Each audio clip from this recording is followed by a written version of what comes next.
Something wrong? You're so shameless. You've had this suit for years. You thought it was acceptable to wear it to an event like this? I think those things just don't matter when you like who you are, the inside. I hope they don't see me getting out of the car with you. Counterfire or something. If only Sarah knew the true extent of Chris's wealth, and that all of this is Chris's vicious plan of revenge.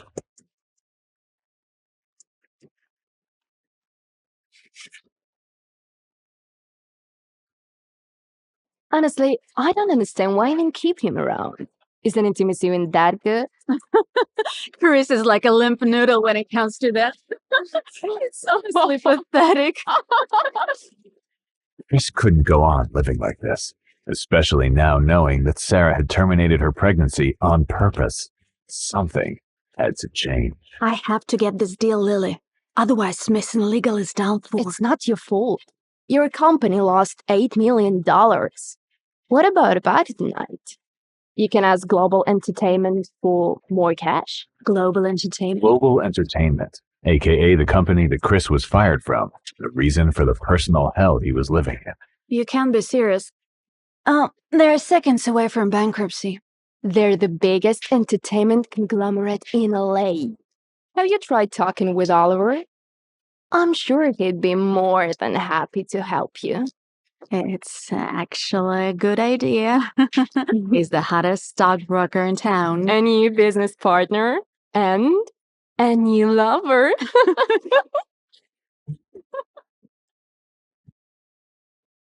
The hell is you want? Mr. Boris was Chris's former boss and mentor at Global Entertainment before Mr. Boris fired him for no reason. How dare you call me? You have a lot of nerve. Young, you're a billionaire. Is this some kind of prank? I don't joke about money. I'll explain everything now. Global Entertainment, now.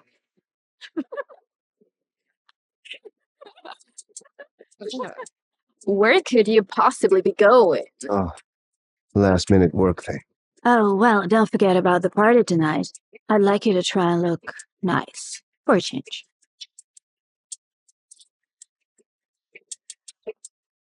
Eating his coffee. I don't know. Thanks for coming down, Chris. What's the meaning of all this? Is this some kind of sick joke, Mr. Boris? Is this way to tease ex-employees you fired?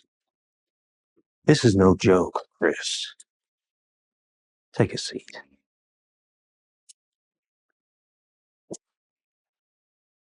I'm the new owner of Global Entertainment, and it's my job to stop this company drowning in debt. I don't see what it has to do with me, and how it makes me a billionaire. 3 years ago, the board of directors forced me to fire you. Just before you left, you purchased some stocks for us. You may recall. Of course I do. It was my last bit of money I used for those. Everyone told me I was an idiot, but I didn't believe them. I knew there were good investments. You're right. Go ahead.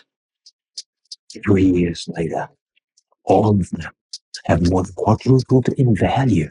I got this company multiple billion-dollar stocks. Bingo. I need a smart financial brain to help save this business. Christopher, will you be the new president of Global Entertainment? Just that morning, Chris felt like a loser with a hateful wife who was ready to leave him because he was too poor. But if he accepted this job, he'd be leading LA's most powerful entertainment conglomerate. And now Chris could have his revenge on his toxic, abusive wife. I'll accept it. Welcome to the company, Mr. President. But I hope you understand. I do have my conditions. Any conditions, I accept. First, I need a secretary to write everything down. Good afternoon, boss. Come and meet Monica, your new secretary. Chris couldn't believe that this was his new secretary. It's an honor to meet you. Pleasure to meet you, Monica. Well, I presume this will do. I have to get this deal, Lily. Otherwise, Smithson Legal is down for. Yeah. One more thing. I want to buy an $8 million share of my wife's company, Smithson Legal. And I'd like the purchase to be completed by the end of the day. Chris, you haven't even analyzed our current holdings. Mr. Boris, it seems like Mr. Young knows a good investment when he sees it. Yeah. You want to make some deals in secret, hmm? Well.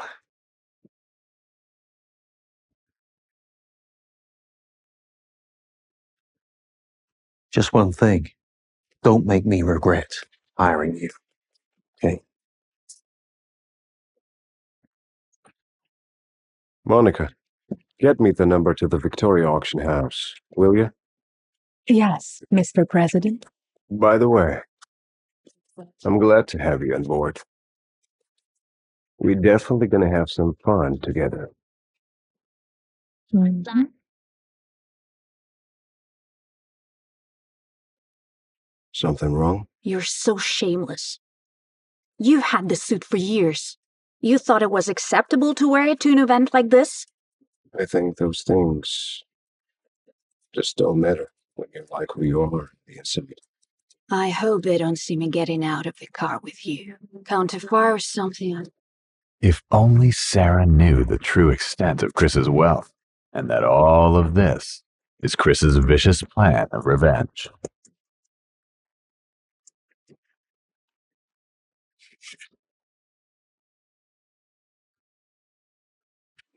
Chris was underdressed on purpose. He wanted to punish those posh bastards who cared only about money, most notably Oliver Samuel. Everyone knew him as one of LA's most coveted, eligible bachelors and a successful private investor. But Chris just knew him as the guy who'd been after his wife for years. I'll be back in a second. Hey, aren't you Sarah's husband? Well, a little hard to tell considering how much poorer you look than her. I'm messing around with you, dude. But listen, I know a good suit can cost a fortune these days. If you ever need a nice one for parties like this, I can lend you one of my own ones. Typically, Chris would let something like this slide, but this new version of Chris had enough. It was time for the game to begin. Get your hands off me, Oliver. What? Get your hands off me! If you don't wanna be gathering your teeth from this fancy carpet. Grace, don't speak to him that way.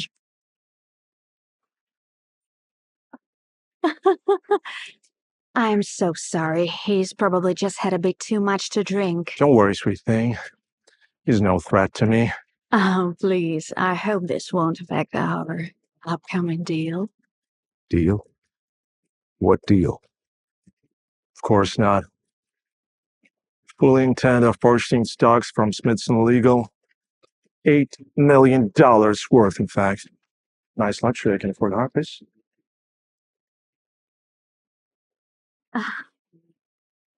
What did you think? Oliver thought he could buy Sarah's affections. Speaking of luxury, to celebrate our deal, I got you a little something.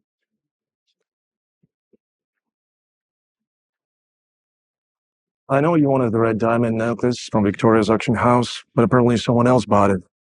So I got you this set instead. It's actually far rare and more valuable anyways. But little did Oliver know. Now, so could Chris. Oh my God, Oliver? For me? Anytime, my dear. This necklace was handmade by a craftsman in Italy. Oh, really? What's the name of the craftsman? Excuse me, loser? I asked you. Who made this necklace? Like you know any high-end jewelry designer? Why do you ask? Maybe I'd like to buy from him. Don't make me laugh. I don't think they make anything within your budget, Chris. So, if you don't remember the name of the craftsman, how can you prove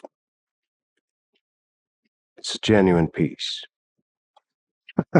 As if you know the first thing about rare diamonds. Can't even hardly dress yourself. What the? Chris, the hell is wrong with you? It's a fake! And a cheap fake! No genuine diamond would break that easily. The hell do you think you're talking to? No one important, clearly. Take your worthless crap. Sarah deserves a real thing.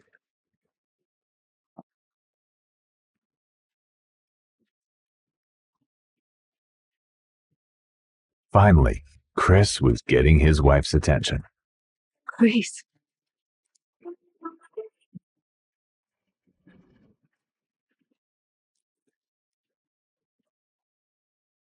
How did you afford this?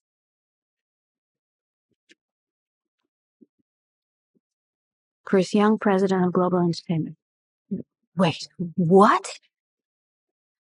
You're the new president of Global Entertainment? Indeed, I am. But how? A very, very good investor. Never take it off. Could you do that, Mrs. Young?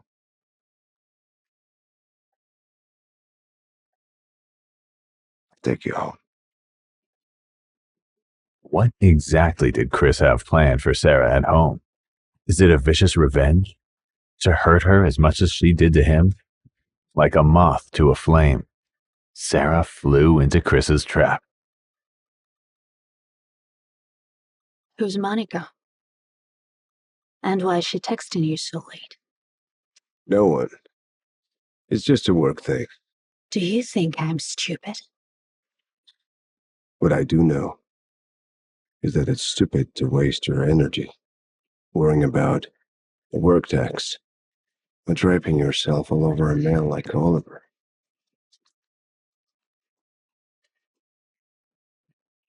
But you know that, Sarah.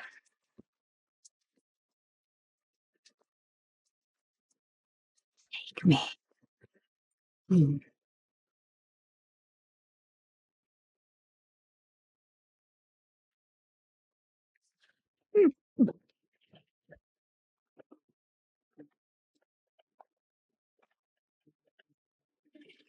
Sarah was surprised at how quickly she'd gotten pregnant. This was the first time that she and Chris had made love in months. But suddenly, she realized that it was not Chris's baby. Sarah, are you in there? Yeah. One sec.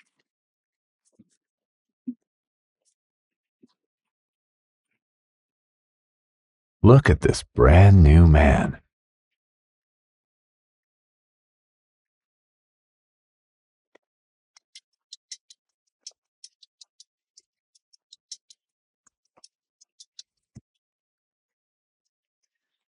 This is new. There's a lot of new things around here these days. I'm feeling pancakes. What about you? Yeah, that's a good idea. I'll just be in a sec.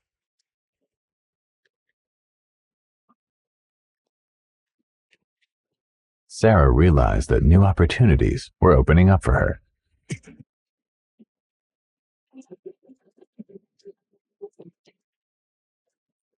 So, Chris, you wanted to become a father? But her plan was nothing compared to the hell that Chris had planned to unleash upon Sarah.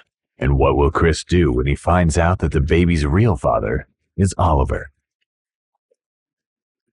In the weeks that followed Chris's dramatic rise to power, life had taken on a new rhythm. The man who once cowered before his wife's cruel words now commanded boardrooms and made million-dollar deals with the stroke of a pen. But success, as Chris would soon learn, came with its own complications. Sarah, drawn to his newfound confidence and wealth, had begun to see her husband in a different light. The toxic dynamic that once defined their marriage was shifting, replaced by something more complex. Tonight, at Madame Smithson's birthday celebration, Chris would discover that his carefully orchestrated plans were about to take an unexpected turn. For while he had been focused on building his empire and plotting his revenge, darker forces had been watching and waiting. The game was far from over. Sarah watched Chris's friend zoom down the city street. He never drove that fast. Boy, he really has changed. I used to yell at him for driving too slow, and now he has the confidence of a race car driver. Sarah's thoughts were interrupted by the doorbell. She turned her attention away from the window and toward the door. Inside strode Saul Freeman, the owner of the Regency Hotel and the Muse Bar. Everyone was puzzled.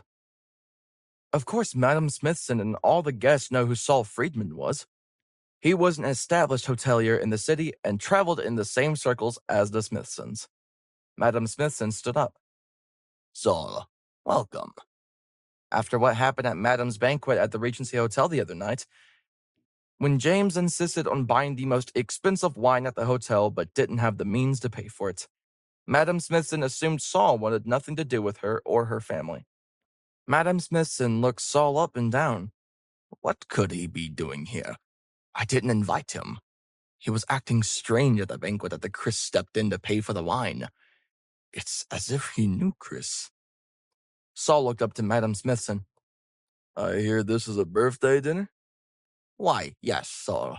How kind of you to come. I'm actually here to see Chris. His secretary Monica said he'd be here. This sent shockwaves through the dinner party. He was there for Chris? Madame Smithson cleared her throat. Chris has left my dinner early. Well, that's all right.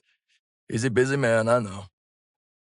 Madame didn't like how Saul was defending Chris's behavior, but she also didn't want to upset Saul. He could be an important business associate for the Smithson family in the future. Smithson Holdings was very interested in the hotel business, and Saul owned the finest hotels all over the world. Madame Smithson put on a fake smile, showing her veneers. He certainly is a busy bee. Saul placed his hand in the pocket of his sports jacket and pulled out a small, delicate box. Do not worry, madam. I do have a birthday gift for you. He presented the box to Madame Smithson, who opened it. It was the same diamond bracelet James gave her. Saul pointed to it. This is a diamond bracelet a countess had especially made for her, and now it's yours. James's eyes went wide. Madame was shocked. That's impossible. My grandson James gave me this bracelet. This must be a replica. Saul was offended. Of course it's not. If you don't believe me, let's test both bracelets underwater. If you can see a rainbow of colors run through the diamonds, it's real. The guests were enthralled. They wanted to see the diamonds tested. Saul took both bracelets and set them down on the table. Then he poured water from a crystal pitcher onto the bracelets. Indeed, the diamonds in Saul's bracelet displayed a brilliant rainbow. James's bracelets did not. James's face reddened. He turned away from his grandmother in shame, snatching up the bracelet as he did. Madame Smithson was furious. My own grandson tried to deceive me. But before she could reprimand him, a stranger arrived at the party. He was an older man, perhaps in his 80s, but his eyes shone bright and clearly still had a lot of spark left in them. Excuse me, my name is Roger Callahan. The door was open. I was told Chris would be here. Immediately, Eleanor recognized him by his name. Callahan? As in Callahan Construction. Yes, ma'am. Eleanor gestured to him. Well, Chris isn't here, but please take a seat. This is my mother's birthday party. Join us for a drink. Eleanor signaled to Sarah to stand up from her seat and offer it to Roger. Sarah did as she was told.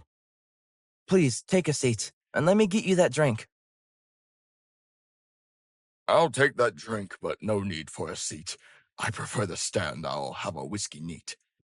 Sarah walked over to the bar and poured Roger a drink. She handed it to Roger, who smiled at her. "Thank you, honey." Even though she hated it when men called her names, she found it endearing that Roger called her honey. It seemed like a sweet old grandpa to her. Roger looked around the room. "Who's the birthday girl?" Madam Smithson stepped forward. She knew of Roger, but didn't realize he was such a handsome old gentleman. "That would be me." Roger and Madam Smithson locked eyes. Roger noted Madam's elegant silk gown and her perfectly coiffed hair. "And how is it that Mr. Young came to host your birthday party?" Madam Smithson wanted to say that Chris had nothing to do with hosting and that he was sucking on the blood of the Smithson family. But instead, she smiled coyly. "Chris is my grandson-in-law, and my family, Smithson Holdings, is now doing business with him." This greatly impressed Roger. Anyone doing business with Chris Young was a smart cookie in his estimation. "Well, if that's the case, I'd love to present you with a gift. Chris is a good friend to me, and by extension, you are now a friend." He handed Madame a photograph of a beautiful old villa brimming with ivy. "This is a villa I own in Tuscany. It's now yours." Sarah, Eleanor, and Alexander even gasped. A villa in Tuscany? This was certainly the most extravagant gift yet. Everyone huddled around Madam Smithson to take a better look at the photo. After a few more drinks, everyone was in high spirits. Roger was entertaining the Smithson family and their guests with tales of his travels. Saul, who was also well-traveled, chimed in too once in a while. Roger raised his glass in the air. "Speaking of all this travel, I think it's only fair Madam Smithson hosts her next birthday at the villa in Tuscany and invites us all." Saul raised his glass too. "Hear, hear. Couldn't agree more with you, Roger." Madam Smithson beamed. 2 distinguished men wanted to attend her birthday party next year. How exciting. It almost made up for the fact that her grandson James had lied to her. Almost. She looked at him in the corner of the room, scowling. Madam Smithson walked over to him. "Would you care to explain why you bought me a fake diamond bracelet?" James, "It was an honest mistake, I swear." "First you buy wine you can't afford, now this? I thought you were financially solvent. How are you supposed to be a top man at Smithson Holdings if you can't even keep your personal accounts in check?" James murmured under his breath. "Well, my accounts would be fine if you didn't always demand lavish gifts." "What's that?" "I said I'll try harder next time to get you a better gift." Madam Smithson patted James on the head. "That's my boy." Meanwhile, Sarah looked around the room and couldn't help but miss Chris. She decided to text him about Roger and his gift. "Roger Callahan came to see you tonight, and he gifted grandmother a villa in Italy." But Chris couldn't reply. He was too busy organizing documents for the big audit. Sarah kept looking at her phone all night, but there was no new message from Chris. Oliver noticed this. He put his hand on top of Sarah's phone. "Why don't you enjoy yourself in the moment?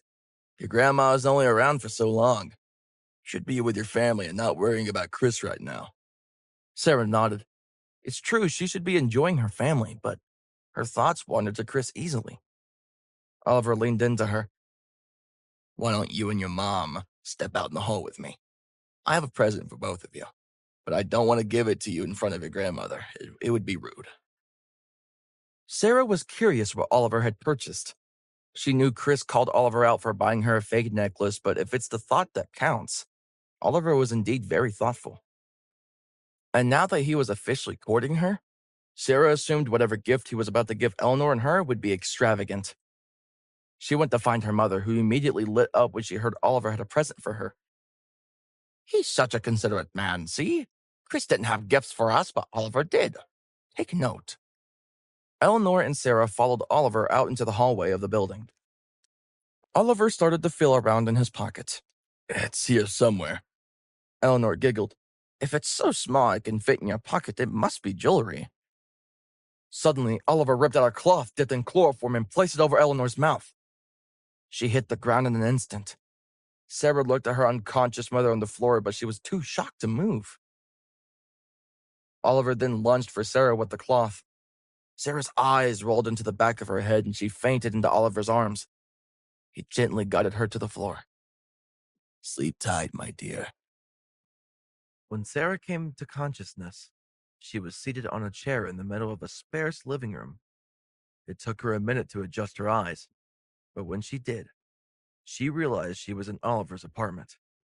She tried to stand up, but couldn't. Sarah was tied down to a chair. She turned her head and saw her mother, still unconscious, also tied to the back of a chair. What the hell is happening?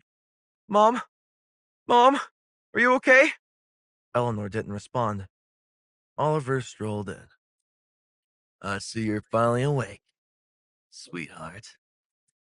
Sweetheart? Why am I tied up in your living room, Oliver? Once your mother wakes up, I'll explain everything.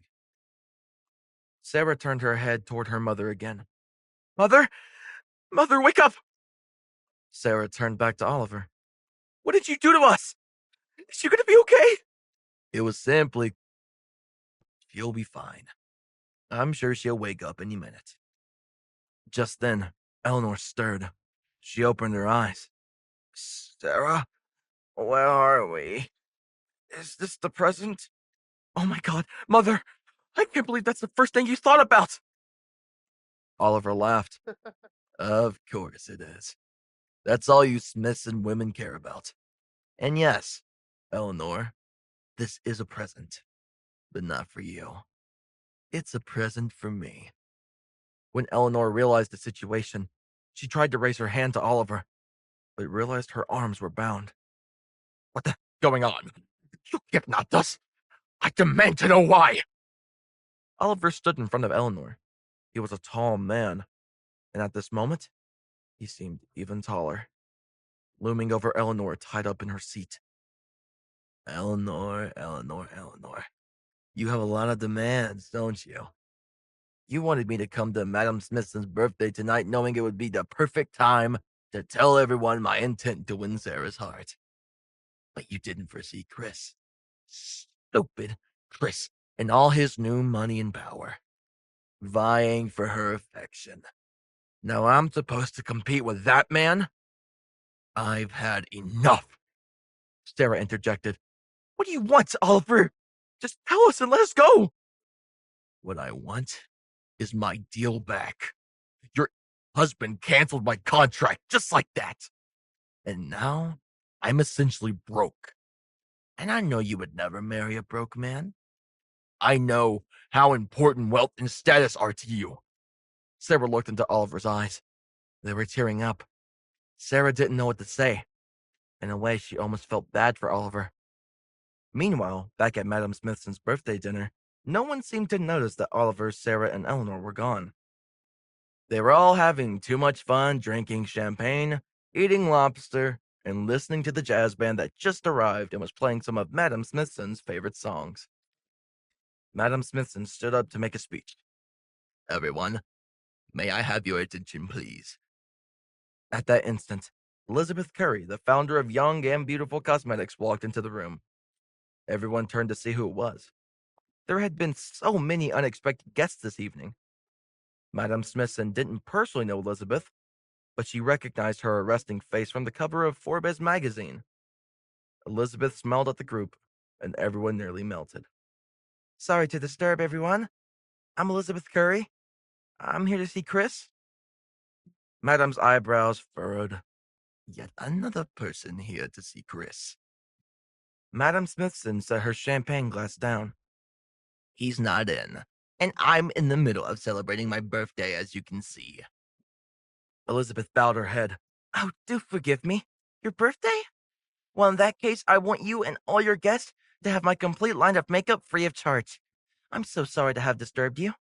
Elizabeth then waved goodbye. Madam Smithson was perplexed. What did Elizabeth Carey have to do with Chris? But before she could give it another thought, two new young strangers arrived at the party, Tom Dash and Lindsay Wright. Tom stepped up to the dinner table. Sorry to interrupt, but I'm Tom Dash, and this is my associate, Lindsay Wright. Madam Smithson requested our presence tonight to discuss an important business investment. Madam Smithson nodded. She had indeed invited these two upstarts over. She had heard their pitch and liked it, but she wanted to see if they could get along with her family, which was even more important. Madam Smithson stood up and shook Tom and Lindsay's hands. Welcome. Please have a drink. Sarah's father, Alexander, saw Tom and Lindsay and was appalled. These two kids came to his mother-in-law's dinner dressed in jeans and baseball caps. You certainly didn't dress for the occasion. Tom looked down at his outfit. I think we look fine. No stains on this t-shirt. Alexander scoffed. This is my competition? I have way better idea to present to Madam Smithson. And as her son-in-law, she will of course listen to my investment idea. Alexander called out to Madam Smithson. May I have a moment of your time? Madam Smithson barely looked at him. Whatever it is, Alexander, you can say it to me in front of my guests. Alexander gritted his teeth. Very well. I have a proposal to invest $50 million into the Hong Kong office. $50 million? On top of what we already sunk in? Yes, Madam Smithson, you won't regret it. Madam Smithson sat down to ponder this. Meanwhile, across the table, James smirked. That's $50 million she'll never see again. But it benefits me if she takes the stupid deal. That way, when Alexander's plan fails, him, Sarah, and Eleanor will finally be out of my way, and I can prove to my grandma I should be chairman. James stood up. I agree with Alexander. You should invest your money into Hong Kong. Madam Smithson looked at her grandson. He did make a fool of himself earlier, but she knew that he had a keen sense for business. Okay, I'll do it. Back at Oliver's apartment, Sarah was desperately trying to talk Oliver into releasing her and her mother. Please, let us go. We won't tell anyone about this. But Oliver was stalwart. You know I can't do that. It's gone too far. Oliver quickly turned around. He clearly wasn't expecting anyone. He walked over to the front door cautiously. Who is it? A voice on the other end answered. Delivery. Oliver realized that he had ordered cheap tableware to prepare a romantic dinner for Sarah this week. He thought he could at least make the dinner look nice, even if they weren't the most expensive plates. He sighed a breath of relief. Just leave it at the door. Suddenly, Sarah began to yell, Help! Help! Help us! The delivery man paused before speaking. Everything okay in there? Oliver was quick to respond. Just watching a movie. Please leave the package at the door. Okay, sounds good, dude. With that, the delivery man left. One more word out of you, and you. Eleanor's eyes widened in fear. Please, don't hurt my daughter. Shut up, you woman! Sarah took the opportunity to reach behind into her mother's pocket and press the emergency button on her cell phone. She was secretly calling 911. Sarah spoke loudly. Mom, are you okay? Sarah kept talking. Well, if you're not quiet like Oliver said, we'll never be released from his apartment here on Grant Street. Oliver's eyes knitted in suspicion. Why are you talking like that?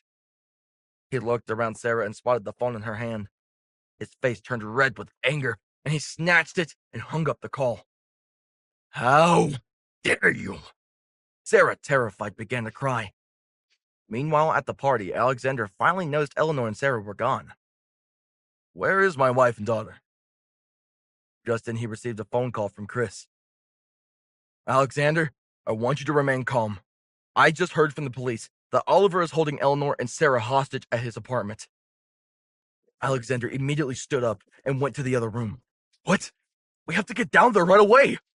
Alexander relayed the story to Madam Smithson and the rest of the family. They all rushed out of the party, leaving their guests to nibble on their 6th course of steak tartare. Once they arrived outside Oliver's office, they saw it was blocked off with police cars. Chris was already talking to the police negotiator. You have to let me go in there. It's me he's upset with, not my wife or mother-in-law. The negotiator shook his head. We can't do that, sir. Madam Smithson overheard this exchange. Chris, you absolutely cannot go inside. Let the police do their job. But Alexander weighed in. But it's true. Oliver's deranged and obviously took my wife and daughter to get back at Chris. Maybe Oliver would give them up for Chris. The negotiator considered this. Fine. You are only allowed to go in on a voluntary basis. The police aren't liable for your actions. Chris nodded solemnly. He inhaled deeply, then slowly entered the apartment building. The elevator ride to Oliver's penthouse suite felt like an eternity. When he finally got there, he knocked at the door and announced himself. Oliver, it's me, Chris. I know I'm the one you want. Oliver looked up at the front door. Go away, Chris. First you take away my contract and my livelihood. And now you're trying to take away Sarah too? You ruined my life. Well, maybe I can help you get that contract back. If you give up Eleanor and Sarah. Oliver's ears perked up. If he could get his money, he could at least get his life back on track. Oliver opened the door and shoved Eleanor and Sarah out into the hallway. Then he grabbed Chris and pulled him inside. Eleanor and Sarah made their way onto the street. The police lights blinded them, but they could hear Alexander calling to them. Eleanor! Sarah! My God! I almost thought I lost you two! Alexander hugged them tight. Even Madame Smithson, usually a cold woman, embraced them. What an ordeal! How horrendous! We must take you home right away. Sarah looked back at the building. Oh, what about Chris? Alexander wrapped his arm around Sarah and guided her to his car. The police are here to help. The Smithson family got into the black cars and drove off. Up in Oliver's apartment, Oliver was crying.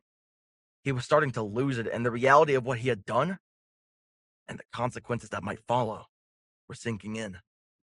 I took it too far. I'm not sure I can come back from this. But maybe you can fix it. Chris looked deeply into Oliver's eyes. I can help you with the contract, but you need to take responsibility for what you did tonight. Does that mean I have to turn myself over to the police? Chris didn't say anything. He just stared at the broken man in front of him. A red dot was trained on Oliver from the windows. The sunrise cast a warm orange glow over the quiet street outside Oliver's house. Captain Hank, a seasoned investigator with a keen eye for detail, approached Chris. Hank's posture was rigid, typical for a man who spent his life upholding the law. Chris, still reeling from the events inside the house, turned to face the captain. He leaned against the hood of his car, his eyes heavy with exhaustion.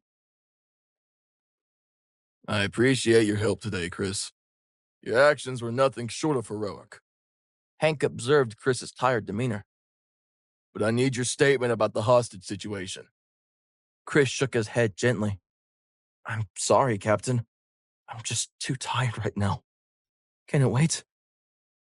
His voice was soft, almost a whisper, hinting at the mental and emotional fatigue he felt. Hank nodded, understanding the toll such events could take on a person. Of course. Take your time. We can talk when you're ready.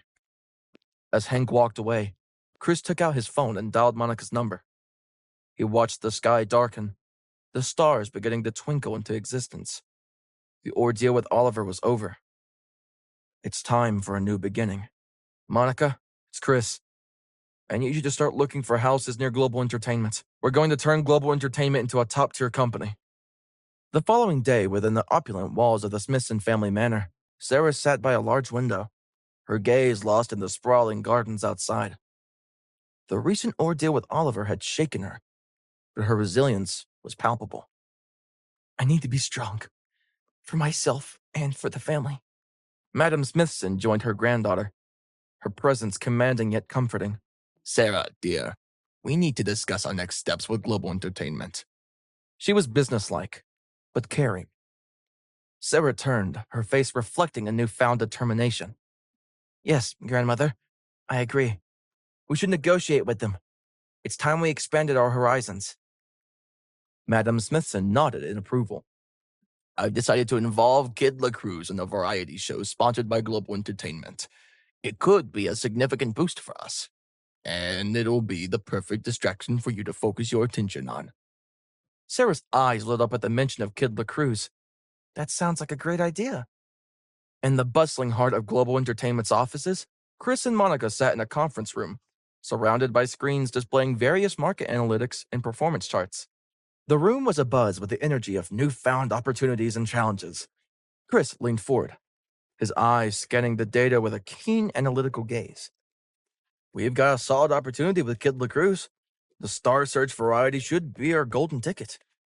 Chris pointed to a graph showing a spike in viewer ratings every time Kid LaCruz appeared on screen. Monica nodded, her fingers tapping on her laptop as she cross-referenced data. Absolutely, Chris. Kid's popularity is off the charts. If we get him on board, our advertising fees could skyrocket. I've already started crunching the numbers. Chris smiled slightly, his mind racing with possibilities. Good. Let's not just aim for success, let's break records. I want global entertainment to be the name on everyone's lips. Monica looked up, her expression mirroring Chris's determination. I'm on it. But there's more. Monica shifted in her seat. Our operational audit revealed several inefficiencies, especially in our marketing and talent management departments. Details. Chris's focus was unwavering. Monica continued. We're spread too thin, and there's a lack of communication between teams. I propose a restructuring. It's time we streamline our operations for maximum efficiency. Chris leaned back, contemplating the proposal. Do it. We need to be lean and agile if we're going to dominate the market. I trust your judgment, Monica. Monica's eyes sparkled with resolve. You won't regret this. I'll oversee the restructuring personally. We're not just fixing problems, we're setting a new standard. Sarah walked into the resplendent showroom with an air of elegance that was slightly marred by her evident discomfort. Every surface of the space gleamed, and every car sparkled. Beside her, Shane Howell, in his impeccably tailored suit, moved with a confidence befitting his role as a regional manager of... Settling into the plush seat of the dealer's private office, Sarah glanced around, her unease growing in the face of the staff's fawning attention. They really do go out of their way for you here, Shane. Shane, basking in the adulation, smiled. Well, when you're a regular client and a regional manager, you tend to get special treatment. It's all about the relationship, Sarah. Their conversation was interrupted as Chris walked in. The receptionist at the door eyed him with a barely concealed disdain, assessing his casual attire. Jeans and a crummy t-shirt. Chris noticed, but made his way to the office. Sarah, noticing Chris, quickly averted her gaze, her expression a mix of surprise and discomfort. Shane's voice dripped with condescension. We weren't expecting anyone else. Can we help you with something, Chris? Chris maintained his composure and responded evenly. I'm just here to look at some cars. Seems you're receiving excellent service here. I was just discussing a potential collaboration with your company. It's a small world, isn't it? Chris nodded politely. Sure is. Shane leaned closer, his voice laced with condescension. Good to see global entertainment expanding its horizons. You know, in business, it's all about connections and financial power. Something I'm sure a man of your caliber might find challenging to understand. Sarah frowned, her voice barely above a whisper. Shane, that's uncalled for. What? Thought you felt the same way about him. Shane whispered back and turned to the staff, waving his hand dismissively at Chris. Would you kindly assist this gentleman outside?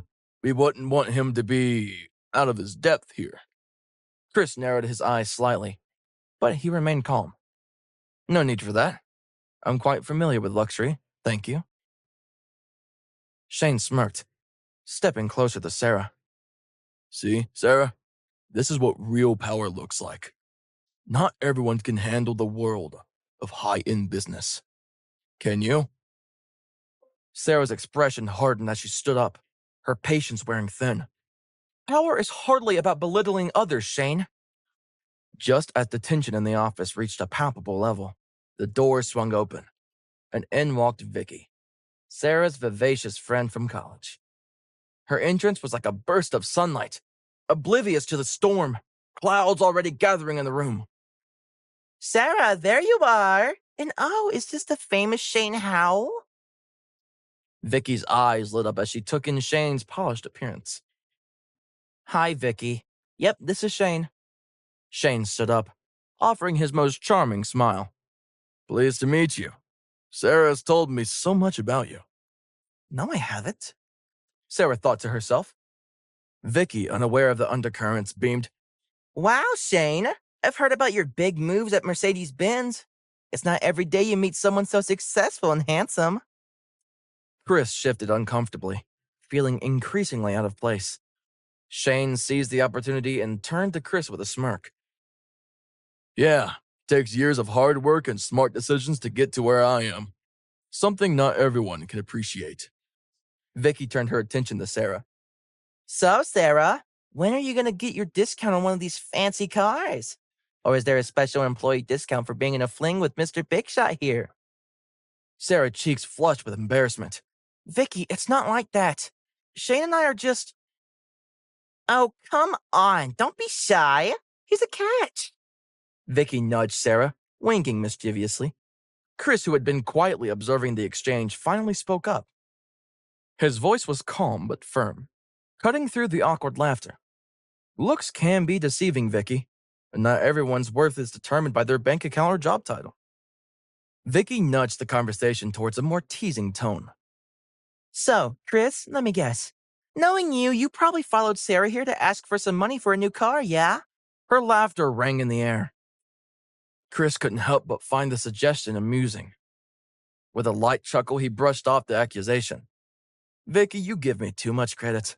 I'm just here for a car, not a financial rescue. Vicky's words were laced with mock sympathy. Poor Sarah, having her life hindered by you for 2 whole years.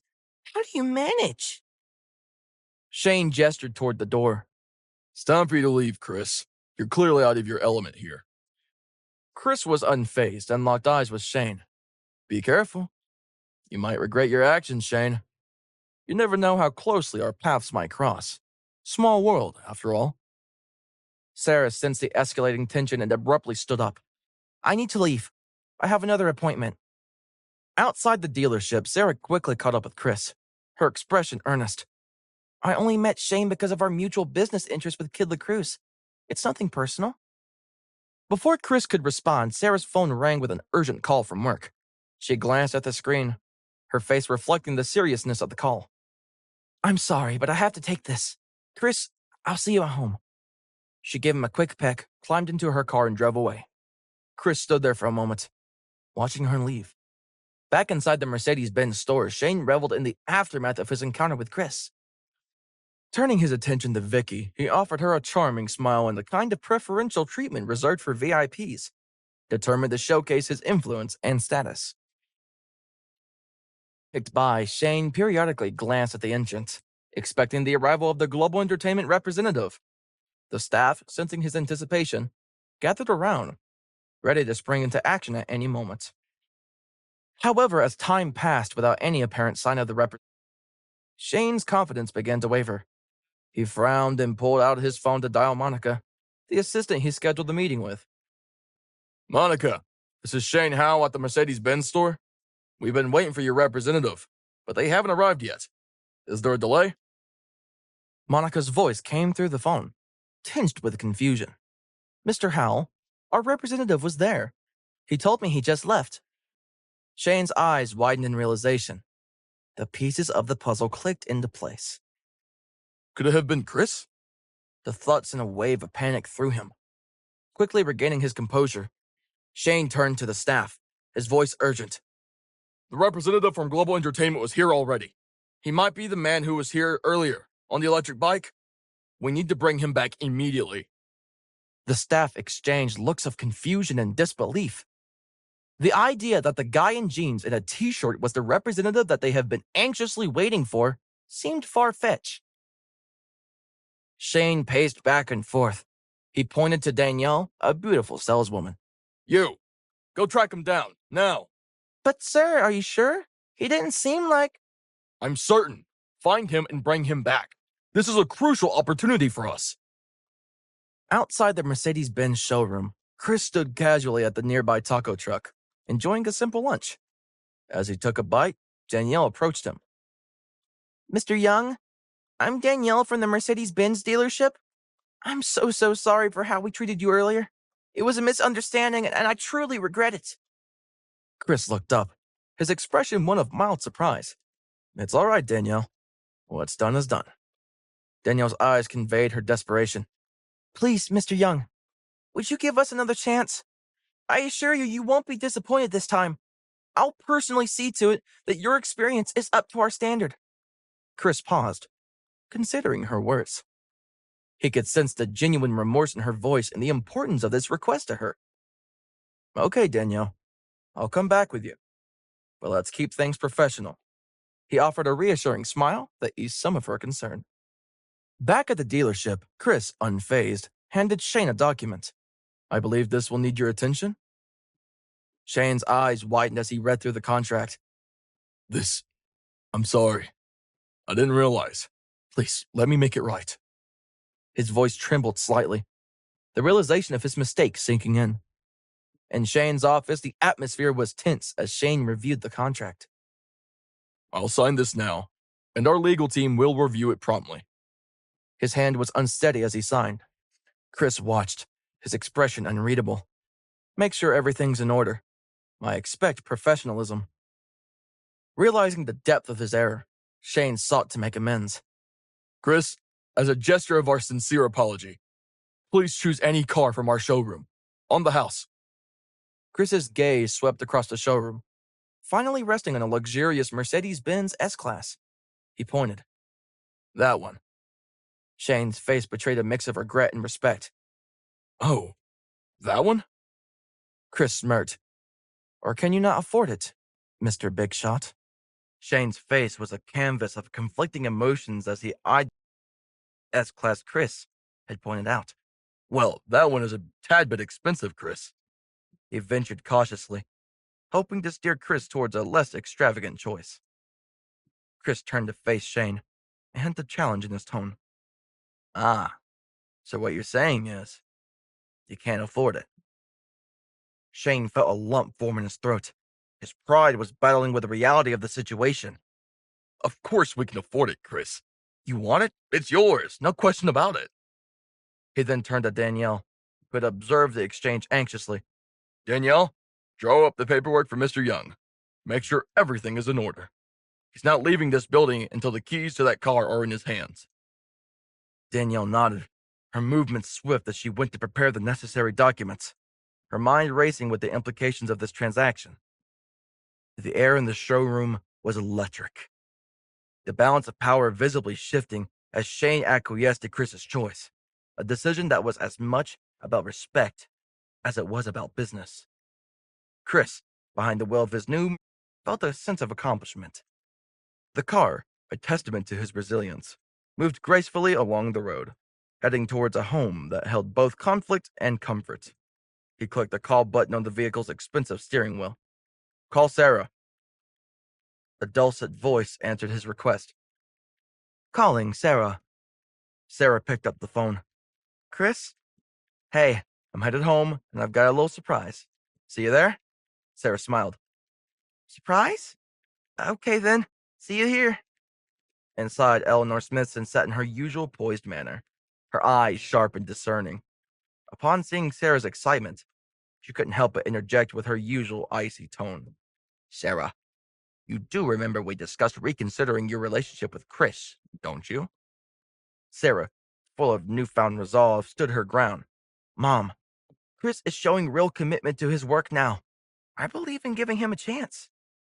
Eleanor's response was a cool, measured dismissal. I failed to see the appeal, Sarah, but it's your life. She left the room with a swish of her skirt, but someone pulling their car into the driveway caught her attention. It was Chris. Chris stepped out of his sleek ride and entered his home to find both Eleanor and Sarah admiring his new car. So, what do you think? Sarah was momentarily taken aback by the luxury vehicle. Chris, what? Chris shrugged. It's just a company perk. Nothing to worry about. Eleanor raised an eyebrow. Quite the statement for a company car, isn't it? Chris smirked. I can afford it anyway. But better if it's free, right? Now, if you'll excuse me, I'm tired and a nap is in my future. Later in the solitude of the guest bathroom, Eleanor dialed Shane Howell's number. Her voice was as smooth as silk but as cold as ice. Shane, I trust you haven't given up on Sarah. A man of your stature surely wouldn't let an opportunity slip. After the situation with Oliver turned ugly, Eleanor was already looking for new suitors for Sarah. Shane's voice, hesitant yet firm, came through the phone. Eleanor, I've thought it over. I don't think Sarah and I are the right match. Eleanor paused, her strategy crumbling. Well, this is unexpected, Shane. I went through all the trouble to connect your company with her. Are you quite sure? Yes, Eleanor. It's best for all involved. And please don't bring it up again. I'll probably have to buy Chris another car if you do. The call dropped, and Eleanor stared at the phone in anger. That little. How dare he? Just then, Lily, Sarah's best friend, hesitantly stepped through the front door, her heart racing with a mixture of anticipation and apprehension. She hadn't seen Chris since Madame Smithson's birthday. The memory of that night at the Muse bar, where she had inadvertently learned of Chris's true identity and his influential background, still lingered in her mind, casting a shadow over her visit. Sarah greeted Lily with a warm embrace. Lily, I've missed you. Why have you been avoiding me? Lily managed a nervous smile. It's just been busy, you know? At that statement, Eleanor, overhearing the conversation, rushed out of the bathroom and shouted up the stairs. Chris, come down and greet Lily. She's been such a stranger lately. As Chris descended the stairs, Lily's eyes widened in surprise, her anxiety spiking. She fidgeted with her purse, her nervousness palpable. Eleanor, misinterpreting Lily's discomfort, whispered to Chris, Offer her some tea, you. Chris, sensing Lily's unease, offered politely, Would you like some tea, Lily? No, thank you. I'm fine, really. Lily glanced at the clock, her decision made. Actually, I should probably get going. It's getting late. She stood up abruptly. Eleanor stood as well. Why don't you have Chris drive you home? It's no trouble at all. He's got a new fancy car to do it in, too. Lily fidgeted with the contents of her purse. No, really. I'll just call a taxi. Chris, aware of the awkwardness but wanting to ease the situation, spoke up. It's no problem, Lily. I insist. Let me drive you home. As long as that's cool with you, Sarah. Sarah flinched ever so slightly. My best friend and husband alone in a car? But she plastered on a smile. Sure. Enjoy the drive. The drive through the city was quiet at first. The hum of the Mercedes-Benz escorting Chris and Lily. Chris glanced over at Lily and decided to lighten the mood. Remember that night at the Muse bar? You looked like you'd seen a ghost when you found out who I was. A playful smirk covered his face. Lily was caught off guard by his remark and let out a nervous laugh. Yeah, that was unexpected. You really know how to make an impression, Chris. As they approached the bustling main street in the city's downtown, the luxurious car didn't go unnoticed. Heads turned and whispers followed as they stopped at a traffic light. It was then that they spotted Sarah's cousin, James Smithson, on the sidewalk. James, spotting them, approached with a sneer. Look at you, Chris. Riding around in fancy cars now? Living it up with all that new money, huh? Chris's grip on the steering wheel tightened, his jaw clenching at the words. Without my family, you'd be nowhere. Have nothing. Just a kept man, aren't you?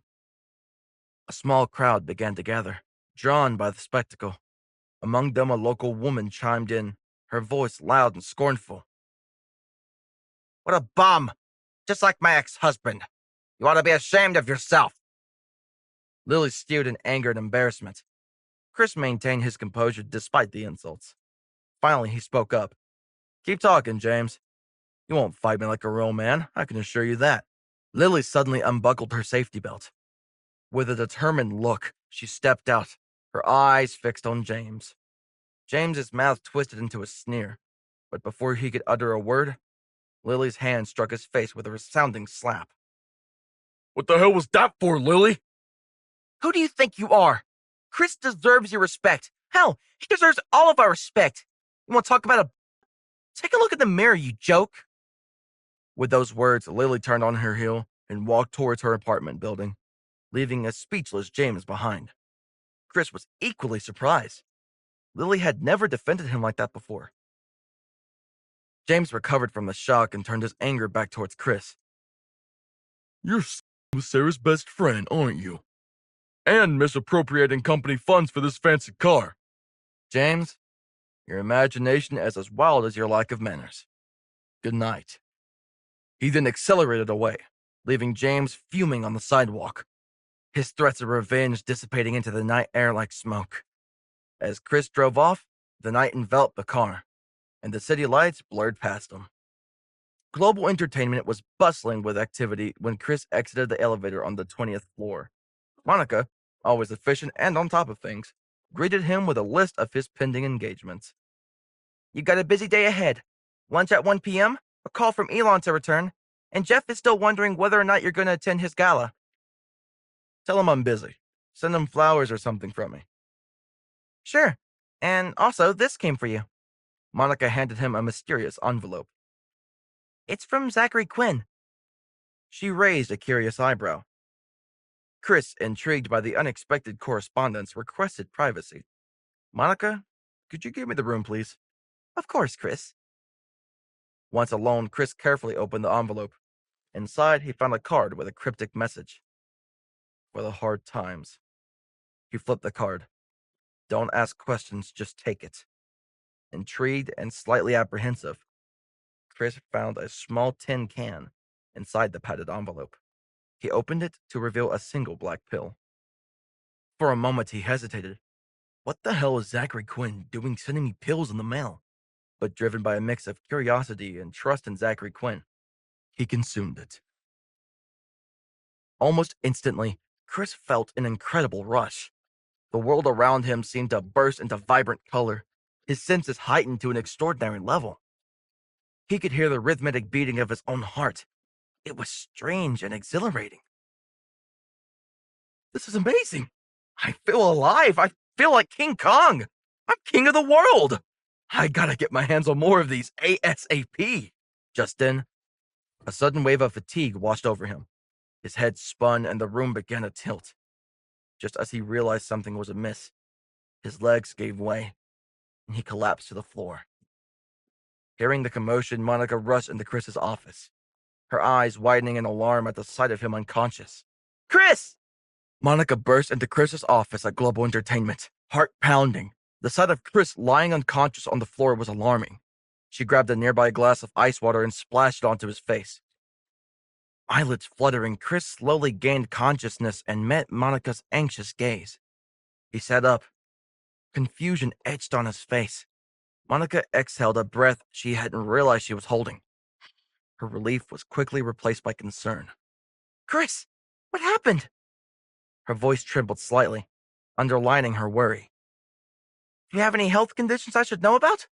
As his assistant, her role was to anticipate and manage emergencies. Chris managed a weak smile, trying to appear reassured. Thank you, Monica. I'm okay, just a bit dazed.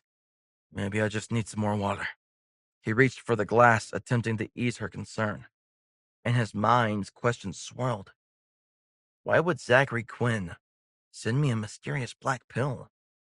And why was I so foolish to take it?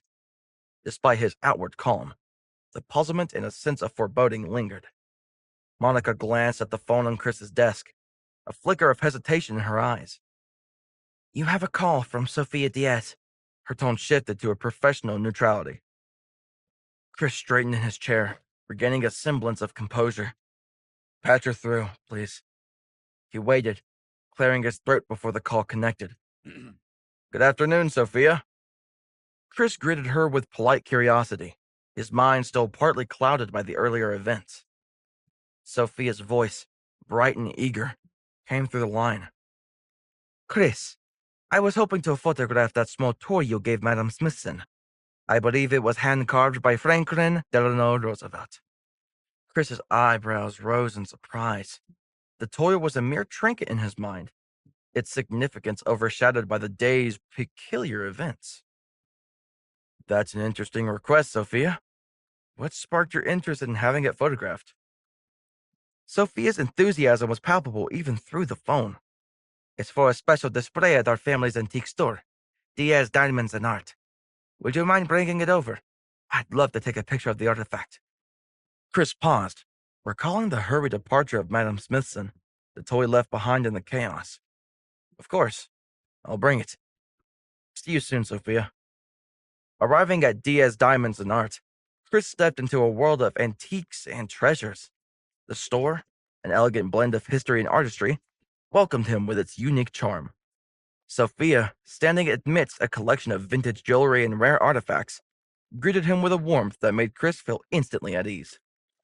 As she clicked away, capturing the item from various angles, Chris looked around the store. The Diaz family had clearly invested immense effort in maintaining the elegance and sophistication of Diaz diamonds and art. The array of artifacts and antiques spoke of a deep respect for history and a keen eye for beauty. Their session was interrupted by an employee, a young man who approached with a mix of excitement and caution. Sophia, there's someone here you might want to meet. Frederick Zippo. He's got an ancient jade artifact he wants to sell. Sophia's interest piqued immediately. Jade from ancient China? She set her camera aside and moved towards the front of the store where Frederick stood, a nervous anticipation in his stance. Frederick presented the jade piece, its green hues deep and mesmerizing. Sophia, enraptured by its beauty and apparent historical significance, examined it closely. This is extraordinary. How much are you asking for it? Frederick's voice held a hint of uncertainty, masked by bravado. 3 million. It's a rare piece from a significant historical era. Chris, observing quietly, felt a stir of skepticism. His experience with artifacts had honed his ability to discern genuine pieces from fakes. This jade doesn't seem right, but it's not my place to say anything. He remained silent, watching the transaction unfold. The store's quiet ambiance was broken by the entrance of Kelly Dunn, a sophisticated middle-aged woman whose interest was immediately drawn to the jade piece. Overhearing the conversation, she interjected smoothly. 3 million. I'll offer 5. Sophia and Frederick turned towards Kelly, both surprised and intrigued by her sudden entry into the negotiation. The air in the room shifted, charged with the tension of a deal teetering on the edge of extraordinary. Sophia, caught in the whirlwind of the sudden bidding war, felt a surge of anxiety. Her connection to the jade, initially professional curiosity, had deepened in the face of losing it. She stepped forward, her voice firm yet tinged with a plea. I must insist on purchasing the jade. We had already begun negotiations, and there's a principle of first come, first served in business. Frederick Zippo, the seller, hesitated, torn between the allure of a higher offer and the appeal to his sense of fairness. After a moment of contemplation, his expression softened. You're right, Sophia. I'll honor our original deal. 3 million it is. Chris, who had been observing the interaction with a growing sense of unease, leaned closer to Sophia. In a low whisper meant only for her, he cautioned. I believe the jade is a fake. Sophia glanced at Chris, her brows knitting in disbelief. I appreciate your concern, Chris, but I trust my judgment. This piece is genuine. Undeterred, Chris discreetly pulled out his phone, drafting a quick message to the captain of the Los Angeles Criminal Investigation Team. His fingers moved swiftly over the screen, his intent clear. He was determined to expose the scam, regardless of Sophia's belief in the artifact's authenticity. He slipped the phone back into his pocket, a silent promise to ensure justice and truth prevailed in this high-stakes transaction.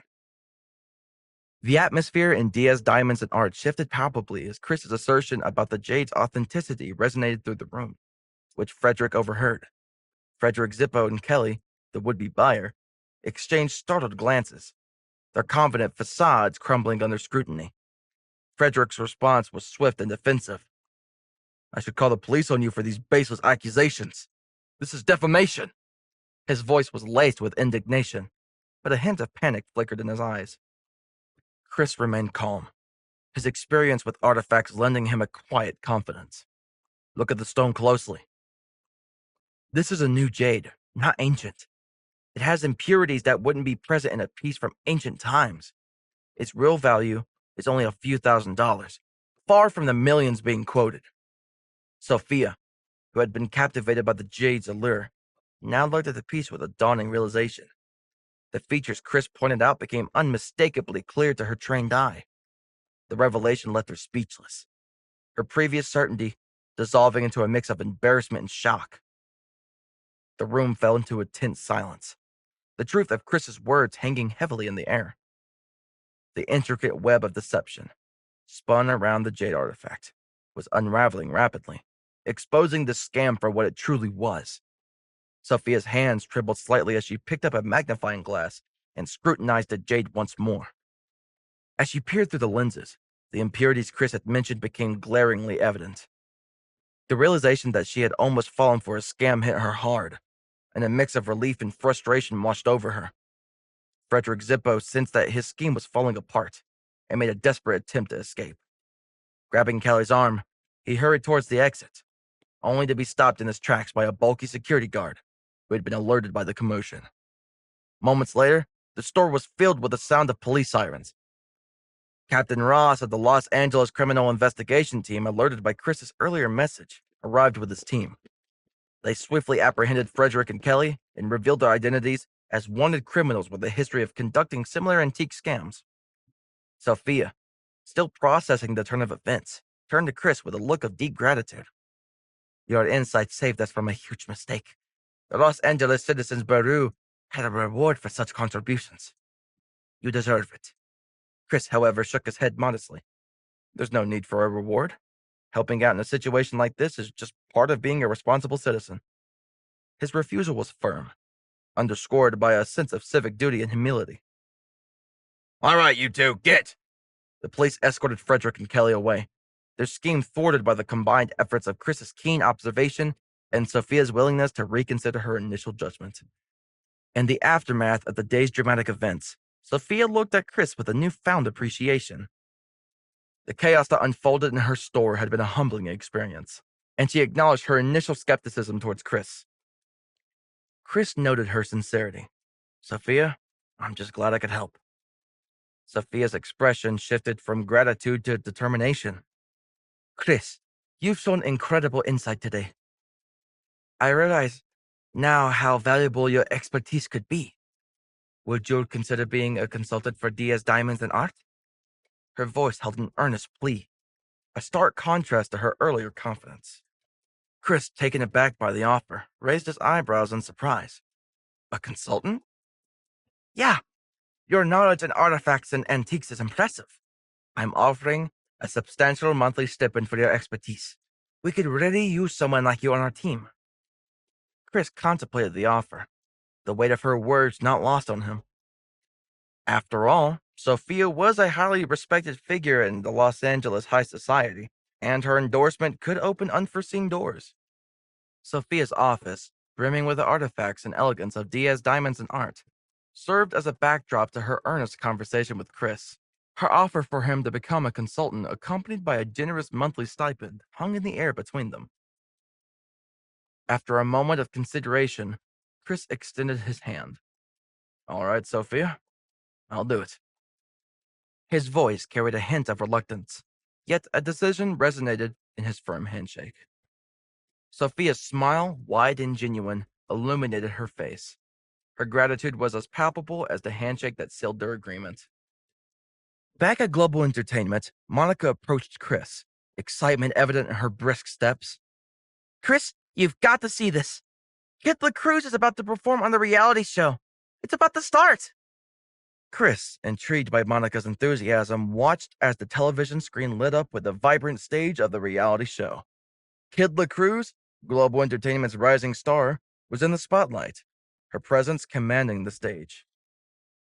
Monica leaned closer to the screen, her eyes sparkling with excitement as Kid LaCruz took the stage. She couldn't help but join in, her voice harmonizing with the melody, echoing Kid LaCruz's every word. Isn't she amazing, Chris? Just listen to that voice. The performance, a vibrant display of talent and charisma, had everyone in the room captivated.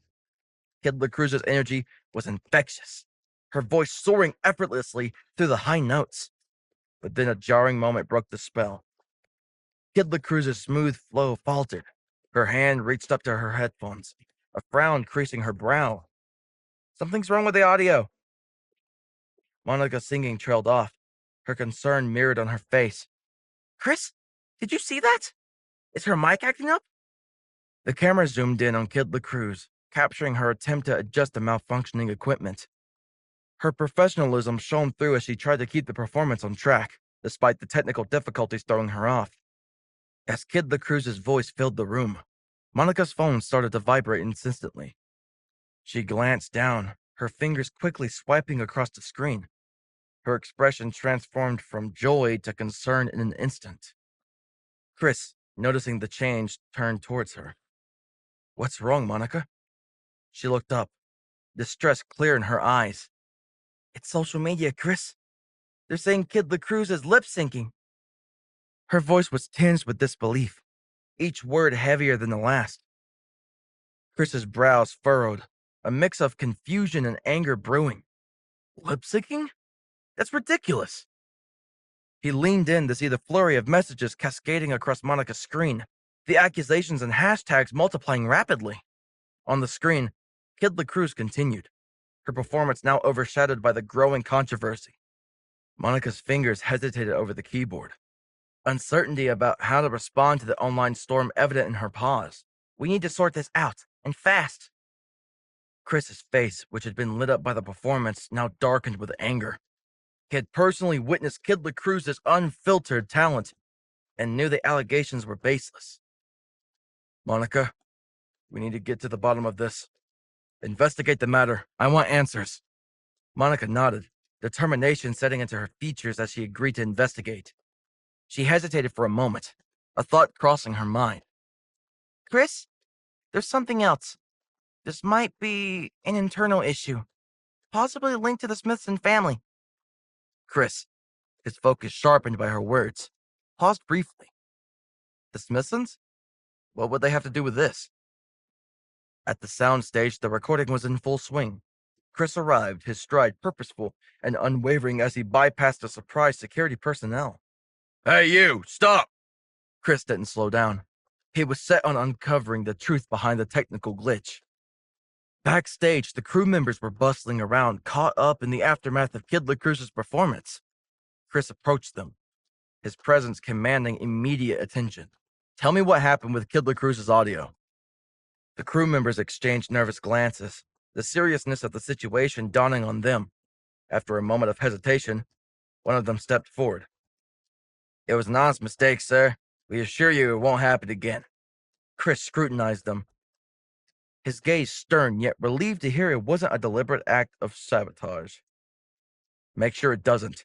Kid LaCruz's career could have been jeopardized today." Chris's phone rang, slicing through the tense atmosphere backstage. He answered, already knowing who it was by the caller ID, Eleanor. Chris braced himself. Eleanor's voice came through, sharp and disapproving. "Chris, where are you? You're needed at home. This situation is more serious than you realize." Chris walked through the bustling backstage area. "Eleanor, I'm actually with Kid LaCruz right now, managing this mess." Eleanor was quick to respond, her tone demanding. "Well, once you're done, come to the Smithson family manor. We need to discuss this." Chris ended the call, a sense of urgency propelling him forward. He made his way to Kid LaCruz's dressing room, where the young artist sat, her posture reflecting her distress. Kid LaCruz looked up as Chris entered. "Chris, I feel like this is partly my fault. I usually do a mic check myself at every venue. This time I didn't." Chris stood firmly in front of her, his demeanor reassuring. "This isn't on you. It was a technical error, nothing more." He then began to outline a clear, concise plan. "Here's what we'll do. We address the situation with the media and set the record straight. We'll ensure this doesn't affect your success. Trust me." Kid LaCruz nodded, drawing strength from Chris's confident plan. "You're my guy, Chris. Of course I trust you." Her expression shifted from worry to determination, ready to face the challenge head-on with Chris's guidance. The grandeur of the Smithson family manor did little to ease the tension that hung in the air as Chris arrived. The voices of the Smithson family echoed through the opulent halls, their tones thick with discontent. Inside, James Smithson stood, his accusation directed at Sarah. "Your error could jeopardize our relationship with Global Entertainment. Do you realize the magnitude of your mistake?" Sarah, visibly shaken by the accusation, looked desperately towards Madam Smithson, silently pleading for guidance and support in navigating this accusation. As Chris entered the room, he was immediately struck by the atmosphere of anger and dissatisfaction. Without hesitation, he stepped forward in Sarah's defense, Sarah had nothing to do with the mishap at Kid LaCruz's performance. His firm voice cut through the heated discussion. The room fell silent for a moment, all eyes turning to Chris. The air shifted as the Smithson family's scrutiny fell upon him, several voices coming at once. And who are you to speak on this matter? You have no right to voice opinions here. The words echoed the family's collective skepticism towards Chris's involvement. Despite the harsh criticism, Chris stood his ground. Let's not rush to conclusions. Chris cut through the heated murmurs. Blaming Sarah outright is unfair. What if this was sabotage? We need a thorough investigation. Madame Smithson, her presence commanding the room, fixed her gaze on Chris. Sarah will be relieved of her duties. It's decided. She left no room for debate. Chris retorted back. But that's just it. We're missing the bigger picture. The earpiece malfunction at Kid LaCruz's performance could have happened to anyone. Sarah is not at all at fault. James faced Chris with a scowl. You dare challenge our decision? Your audacity knows no bounds.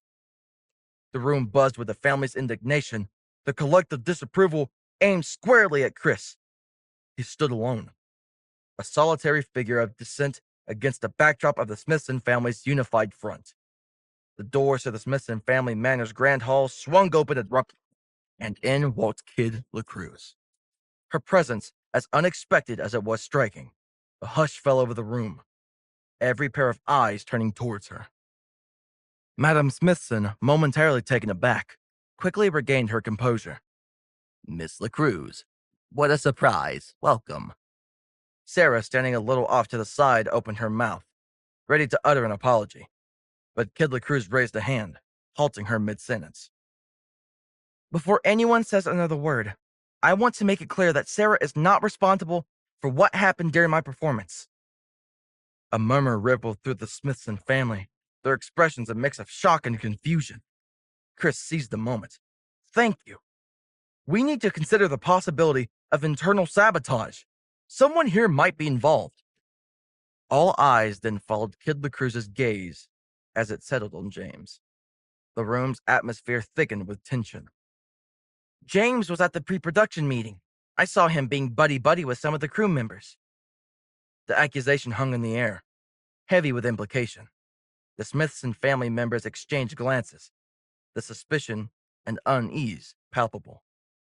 James's face, now the center of scrutiny, betrayed a flicker of concern. James, now the focal point of everyone's attention, tried to muster a defense. This is preposterous! I would never do such a thing! His attempt to deflect, however, crumbled as 3 crew members from the reality show entered the room. One of the crew members stepped forward, a folder in hand. We have proof. He opened the folder to reveal documents and screenshots of bank transactions. These show money transfers from James to us explicitly for sabotaging Kid LaCruz's performance. The revelation hit the room like a thunderclap. Whispers echoed through the hall as the Smithson family members absorbed the gravity of the evidence presented. Madame Smithson, her face a portrait of disbelief, slowly took the folder. As she scanned the documents, her expression shifted from denial to reluctant acceptance. She looked up at James, her favorite grandson. Her eyes filled with a mixture of sorrow and betrayal. James, how could you? James, now exposed and concerned, had no further defenses to offer. The evidence was irrefutable, and the family's shock was matched only by their disappointment in one of their own. Madame Smithson's face was etched with disappointment. James, you will have no involvement in the company's affairs for the next 6 months. At this juncture, Kid LaCruz stepped forward, her presence commanding attention. I have a condition for continuing my collaboration with your company. Madame Smithson, though still reeling from the shock, nodded for her to continue. I want Sarah to be in charge of my packaging and promotion exclusively. No interference from anyone else. Kid LaCruz's demand was clear, her tone suggesting no room for negotiation. Madame Smithson, after a moment's hesitation, agreed. Very well. It shall be as you wish. Sarah, overwhelmed by the sudden turn of events, found herself in a pivotal role, her career given an unexpected but significant boost. The other Smithson family members exchanged looks of envy and confusion. They were baffled by Kid LaCruz's insistence on Sarah's involvement, unable to comprehend the swift change in fortune. As Kid LaCruz prepared to leave, she turned to Chris, a smile playing on her lips. "Thanks for everything, big bro." With those parting words, she exited the manor. After Kid LaCruz's impactful visit, Chris turned to face the Smithson family, his expression one of undisguised disdain. "Your actions today, and your rush to judgment, have shown a remarkable short-sightedness. You should all be ashamed." Without waiting for a response, he turned on his heel and strode out of the Smithson family manor. The tide had turned, and Chris now had an upper hand. Outside the family manor, Sarah caught up with Chris, a mix of emotions playing across her face. "Chris, did you know all along? How are you connected to Kid LaCruz?" Her voice carried a tinge of something more than curiosity, a hint of jealousy, perhaps. Chris, catching the undertone in her question, smiled playfully. "Jealous, Sarah?" Sarah felt a blush creep onto her cheeks. Just then, Chris received a text from Sofia Diaz. "Come by the gallery. There's something you need to see." Back at Diaz Diamonds and Art, a crowd was drawn by the allure of a potentially rare find. They had congregated around a porcelain vase adorned with a delicate blue flower drawing. Jacob Jones, the current holder of the vase, stood among them, his expression a mix of hope and uncertainty. Sofia Diaz, standing beside the porcelain vase, engaged with the crowd, her voice reflecting her deep knowledge of antiques. "Notice the intricacy of the blue flower design. It's quite unique." Even her grandfather, Don Diaz, was there. He examined the vase with a critical eye. "Yes, but the style, it doesn't quite match the period it's supposed to be from." Jacob, holding the vase, looked from Sophia to Don, a hint of worry creeping into his voice. "So what are you saying? Is it not as old as I thought?" Sophia exchanged a glance with her grandfather, a silent communication passing between them. "It's challenging. The design elements suggest one era, but the craftsmanship points to another." As Chris made his way into the store, he immediately noticed the tense hush that had fallen over the crowd. He caught sight of Jacob, clutching the vase with tentative hands, his eyes darting around the room. Don Diaz set the vase down gently, his final word carrying an air of mystery. "In all my years, it's rare to find a piece that's so hard to categorize. This might as well be a modern creation masquerading as an antique artifact." Chris thought to himself then, a little unusual for Don Diaz with his wealth of knowledge and experience not to provide a definitive appraisal. Sophia, her brows furrowed in puzzlement, turned to her grandfather. "But if it's a modern artifact, the craftsmanship is exceptional. It's perplexing." Don Diaz simply shrugged. "Sometimes the most intriguing pieces are those that defy easy classification." Jacob Jones, seizing the moment, spoke up with a challenging tone. "Could it be that the company's expertise is being overestimated here? Maybe you're not the experts I assumed you were." Chris raised his hand. "I'd like to have a look at that vase, if I may." This intervention caught the crowd off guard. Skeptical glances were exchanged and whispers filled the room. "What does he know about antiques? He's no Don Diaz. Isn't that the global entertainment guy?" Don Diaz, his curiosity piqued by the commotion, peered at Chris. "And who might you be? I don't believe we've met." Sophia stepped in, her voice carrying a blend of pride and assurance. "This is Chris, Dad. He is the consultant I recently brought on board." Murmurs swept through the crowd, the surprise evident. "Our consultant? Him?" Despite the doubtful whispers and raised eyebrows, Chris moved towards the vase with a composed air. His approach to the porcelain piece drew a collective breath from the onlookers, their anticipation mixed with doubt. As Chris examined the vase, the room fell into a tense silence, everyone's attention fixed on him. The moment was ripe with possibility. The crowd, unsure but eager to hear what this new, unexpected consultant had to say. Chris gently tapped the porcelain vase, listening intently to the sound it produced. He then turned the vase upside down, examining its base. Ah, see here? This residue is a hallmark of certain ancient Greek techniques. The crowd leaned in, their earlier mockery giving way to curiosity. This vase is a Greek amphora, possibly from the Neolithic period. Jacob Jones, seizing the moment, declared his price. Given this appraisal, I'm asking for $100,000 for this vase. The onlookers exchanged glances and chuckles. Sophia's expression, a mix of embarrassment and frustration, mirrored the doubt in the room. Don Diaz turned to Sophia with a gentle but firm reprimand as he glanced at Chris. Sophia, are you sure about this guy? I'll need a brush, gloves, and a file knife. Sophia hesitated, but sent an employee to grab what he needed.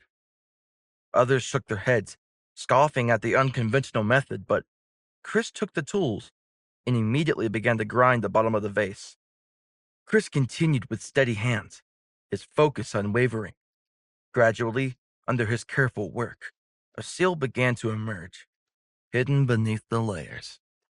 The room fell silent as Chris, with a final gentle brush, cleared away the last of the debris, revealing the seal in its entirety.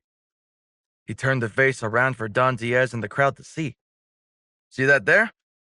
That's proof of my theory. The revelation of the vermilion seal struck the room like a thunderbolt. Faces that held smirks and skepticism moments ago now registered shock and awe. It's an undeniable marker of authenticity.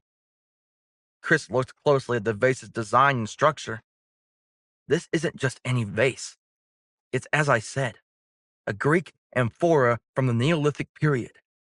His declaration resounded through the crowd, turning their disbelief into astonishment. Wow, Chris, I'm shocked. Sophia's eyes widened. That's amazing. Despite the celebratory atmosphere that quickly enveloped Diaz diamonds and art, Chris excused himself from the ensuing festivities. His interest lay elsewhere, specifically with Jacob Jones, the man who had brought in the vase. But he was nowhere to be found. Chris's instinct immediately went on high alert, and he exited briskly, much to everyone's confusion. On the street, he just caught Jacob entering a van. His eyes narrowed. I have to follow him. As Chris tailed the van carrying Jacob Jones, his mind raced with possibilities. The van, nondescript and unassuming, blended into the city traffic. But Jacob's hurried departure from Diaz Diamonds and Art had triggered Chris's curiosity. What's he hiding? Chris wondered to himself. His hands gripping the steering wheel, eyes fixed on the van weaving through the streets. The van stopped at several different locations in the city, all of them residences. Chris made sure to park at least a block away so that he wouldn't be found out. At each stop, the van picked up a new, shady-looking individual. Chris arched a brow. They're all wearing black from head to toe, and they all come out carrying giant duffel bags. The van eventually picked up what would be the last member of what seemed to be a team on the outskirts of the city, before pulling out onto the highway. Chris had been following them for hours.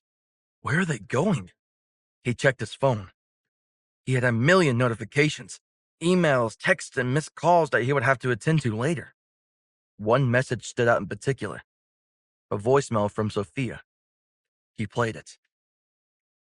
Hey, Chris, I noticed you left in a hurry. Is everything okay? Just wanted to thank you once again for the help today. You're quite extraordinary, you know that? My grandfather was particularly impressed, and trust me when I say he's hard to impress.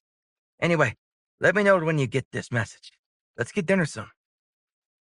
Chris smiled weakly to himself. He wanted to tell Sophia what he was doing, but knew that he couldn't until he had definitive answers. I'll never forgive myself if I don't find out what they're up to. The transition from the bustling cityscape to the serpentine mountain roads heightened Chris's sense of intrigue. He followed at a safe distance, careful not to draw attention, yet close enough to keep the van in sight, which proved difficult, considering the fact that the number of cars on these roads dwindled the further they went. Chris shook his head, trying to stay awake. We must be getting close to their destination. The mountains loomed ahead, their rugged beauty a stark contrast to the urbanity they left behind. His headlights shone a sign, Lone Pine Mountain. Chris's thoughts were a whirlwind of speculation. This remote part of the country was known to be an area rife with illegal activity. It was an area too remote and too vast for the police to canvass. Could Jacob be involved in something illicit? Is the vase more than just a rare antique? He pondered the possibilities, each more intriguing and convoluted than the last. The van's steady climb up the mountain road seemed to mirror the rising tension within Chris. He knew the importance of remaining undetected, using the bends in the road and the natural foliage for cover. Gotta stay back. Can't risk losing him now. Not when I'm this close. As they ascended, the road became less traveled, the signs of civilization fading within each mile. The view from what was almost the top of Lone Pine Mountain was magnificent. The glittering lights of Los Angeles twinkled in the distance. He checked his phone once more. No service. Shoot! If I discover something up here, or God forbid something happens to me, it'll be difficult to get help. Despite his ever-growing worry, he continued on. It was in his nature to finish something he started. The van's deliberate pace suggested familiarity, a regular journey to a known destination. Chris's curiosity deepened. Where the hell are you going, Jacob? What's waiting for you up here? Please subscribe to the Pocket FM YouTube channel and press the bell icon for instant notification. Check out our channel for more such exciting shows.